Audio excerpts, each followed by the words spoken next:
अस्सलाम वालेकुम student of class 10th। How are you. आज हम डिस्कस करने जा रहे हैं एक new topic and this is very important topic, that is synthetic division. Synthetic division क्या होती है, हम कैसे दो पॉलिनोमियल्स को डिवाइड करते हैं, हम आज इसी के बारे में पढ़ेंगे। सो स्टूडेंट्स, हम इसको डिस्कस करते हैं with the help of one example मेरे पास इस तरह की है कि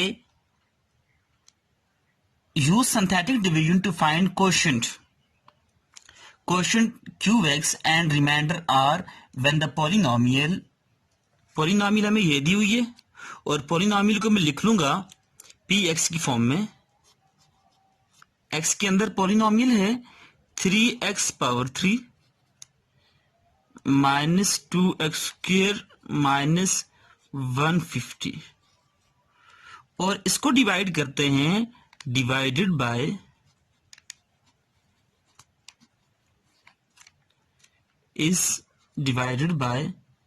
x माइनस 4। इस पॉलिनोमियल को हम x माइनस 4 से डिवाइड करते हैं तो हमने फाइंड करना है इसका कोशेंट। क्या फाइंड करना है हमने इसका कोशेंट फाइंड करना है। पहली बात हमें फाइंड करनी है कोशेंट qx और दूसरी चीज हमने फाइंड करनी है इसका रिमाइंडर, राइट। रिमाइंडर को हम रिप्रेजेंट करते हैं r से, राइट स्टूडेंट्स। सो अब हम देखते हैं हम इसको सिंथेटिक डिवीजन से कैसे डिवाइड करेंगे और हम यहां से कोशेंट और रिमाइंडर कैसे फाइंड करेंगे। सो सबसे पहले ये बात माइंड में रखिएगा स्टूडेंट्स कि हमारे पास जो हमें पॉलिनोमियल हमें गिवन होगा px, हम क्या करेंगे इसको जी, उसको सबसे पहले आप लिखें उसको डिसेंडिंग ऑर्डर में। देखें डिसेंडिंग ऑर्डर में लिखें आप 3x क्यूब, उसके बाद 2x स्क्वायर। अब देखें x क्यूब, उसके बाद x square and after it there should be x यहां पर नहीं है तो हम क्या लिखेंगे, हम लिखेंगे माइनस x पावर, हम यहां पर लिखेंगे प्लस 0x लिखेंगे और माइनस 150। देखें 0x mean 0 and 0 plus something क्या होगा, वही चीज हमारे पास बनेगी, आंसर बनेगी। 0 अपनी जो है ना वो असलियत खो देगा, राइट। सो हमने इसको डिसेंडिंग ऑर्डर में लिख लिया, क्यूब के बाद स्क्वायर और स्क्वायर के बाद पावर 1 बन गई हमारे पास। और इस तरह जो मिसिंग था हमने इसको 0 टाइम हमने लिख लिया, राइट। पहली बात तो ये होगी, फर्स्ट स्टेप आपने माइंड में रख लिया। हम क्या करेंगे, डिसेंडिंग ऑर्डर में लिखेंगे,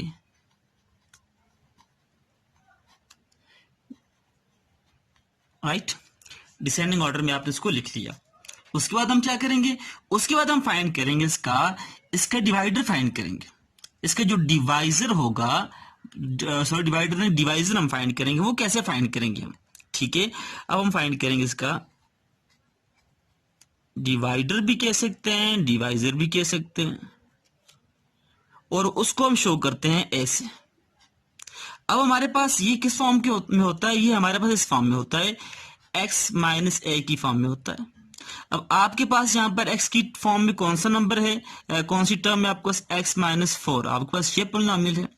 अब यहां से आप a को फाइंड कर लेंगे। जरा गौर कीजिएगा स्टूडेंट्स, x से कैंसिल हो सकता है, यहां से क्या बच जाएगा, minus a is equal to minus 4 और माइनस माइनस के साथ कैंसिल होकर a की वैल्यू क्या बन जाएगी, 4। सो हमारे पास टू थिंग्स हमारे पास हो गई, one is polynomial in descending order and the second the divisor or divider a की वैल्यू हमारे पास बन गई। सो अब हमारे लिए काम जो है, अब हम क्या करेंगे, अब हम सिंथेटिक डिवीजन इस तरह करेंगे। सिंथेटिक डिवीजन अब हमारे लिए आसान हो गई, राइट। अब हम सिंथेटिक डिवीजन करने के लिए हम क्या करेंगे स्टूडेंट्स, आप सबसे पहले क्या करें, पॉलिनोमियल px के कोफिशिएंट्स लिखें। देखें इसके कोफिशिएंट्स क्या हैं, 3 और x का कोफिशिएंट क्या है, -2 और x पावर 1 का कोफिशिएंट क्या है, 0 एंड नेक्स्ट हमारे पास नंबर कौन सा है 150। राइट स्टूडेंट, आप समझ चुके, ये यहां तक हम चले गए। अब क्या करना है आपने, अब यहां से एक लाइन ड्रॉ करें। राइट, अब क्या करें, जो आपने ए फाइंड किया था, जो डिवाइजर फाइंड किया था 4 आप यहां पर लिख लें। ये बात माइंड में रखिएगा, अगर आप इस तरीके से डिवाइजर नहीं भी फाइंड करते तो आप यहां से क्लियरली आपको पता चल जाएगा कि ये देखें हमारे पास ए की वैल्यू 4 बनी है, x माइनस 4 है तो आपने क्या ले लिया, आपने +4 वैल्यू ले ली। और अगर यहां पर x +4 होता तो डेफिनेटली इसकी वैल्यू -4 बनती। आप इसको देखने के साथ ही यहां से भी आप वैल्यू ले सकते हैं। राइट स्टूडेंट, यहां से आप अगर लेट x +4 है तो आप यहां पर लेते एज इक्वल टू -4, और x -4 है तो आपने क्या ले लिया as equal to 4।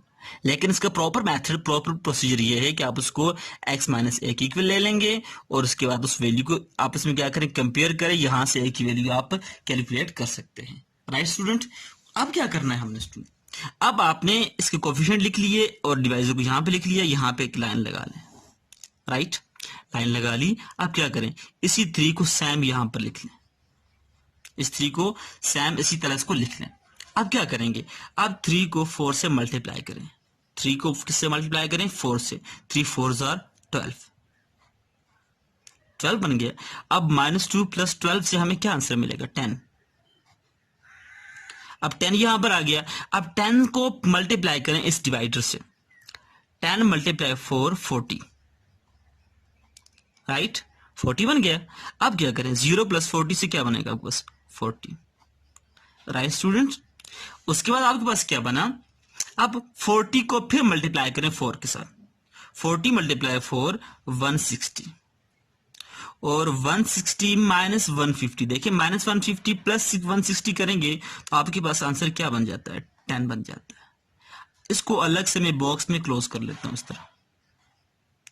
Right students, अब क्या करेंगे, अब हमने क्वेश्चन ऑलमोस्ट हमने सॉल्व कर लिया। मैं एक बार फिर बात को रिपीट कर देता हूं ताकि आपको कंफ्यूजन आपको ना हो। फर्स्ट नंबर यहां पर होगा, उसको यहां पर लिख लेंगे, इसको मल्टीप्लाई करेंगे इसके साथ। राइट, जो आंसर आएगा यहां पर रिप्लेस कर देंगे, इनको आपस में ऐड करेंगे, जो आंसर बनेगा उसको इस 4 से मल्टीप्लाई कर लेंगे।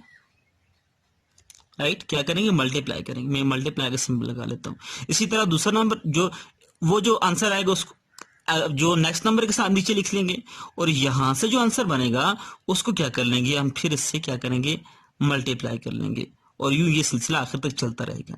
जो लास्ट में नंबर बचेगा उसको हम बॉक्स से बंद कर देंगे। ये हमारे पास होगा रिमाइंडर, ये हमारे पास क्या होगा, ये रिमाइंडर होगा।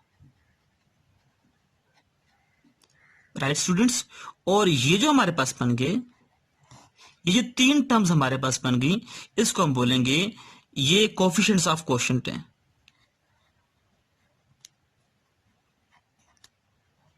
Of quotient.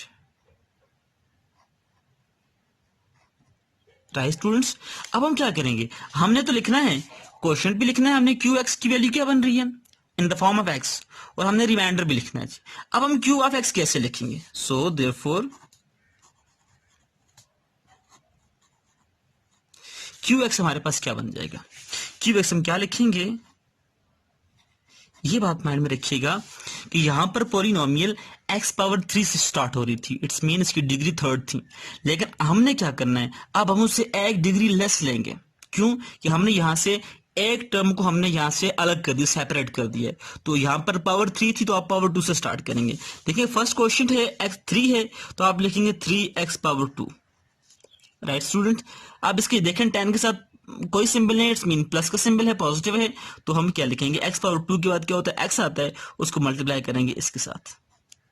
और 40, क्योंकि x के बाद तो कोई हमारे पास एक कांस्टेंट नंबर बचता है, तो आप क्या लिख लेंगे, 40। ये आपके पास क्या बन जाएगा, क्वोशिएंट। ये आपके पास क्या बन जाएगा, क्वोशिएंट बन गया। और आपके पास जो रिमाइंडर होगा r की वैल्यू क्या थी आपके पास बनी, r की वैल्यू आपके पास बन गई 10। स्टूडेंट, ये हम समझ चुके कि हमने यहां से कैसे क्वेश्चन फाइंड कर रहे हैं और कैसे यहां से हमने रिमाइंडर फाइंड किया। हम क्या करेंगे, इसी तरह डिवाइड करते जाएंगे और लास्ट में जो यहाँ पर नंबर बचेगा उसको अलग कर लेंगे, वो रिमाइंडर बचेगा। और यहाँ पर जो नंबर बचेंगे, चाहे इसके साइन नेगेटिव या पॉजिटिव हैं, वो कोफिशिएंट्स ऑफ क्वोशिएंट होंगे। अब हम क्या करेंगे, जिस डिग्री की ये पॉलिनोमियल थी, जिस लेट यहाँ पर पावर 4 होता, तो फिर हम इसको पावर 3 से स्टार्ट करते और डिसेंडिंग ऑर्डर में जाते हैं। राइट, कौन से ऑर्डर में जाते हैं हम, यहाँ पर भी हम डिसेंडिंग ऑर्डर में हम जाते हैं। राइट, तो हमने क्या किया, पहला कोफिशिएंट लिखा, साथ एक्स स्क्वायर, क्योंकि एक्स क्यूब से हमने आगे जब जाएंगे तो क्या आएगा, एक्स स्क्वायर, फिर इसी तरह 10x और इसी तरह प्लस 40 हमने लिख लिया।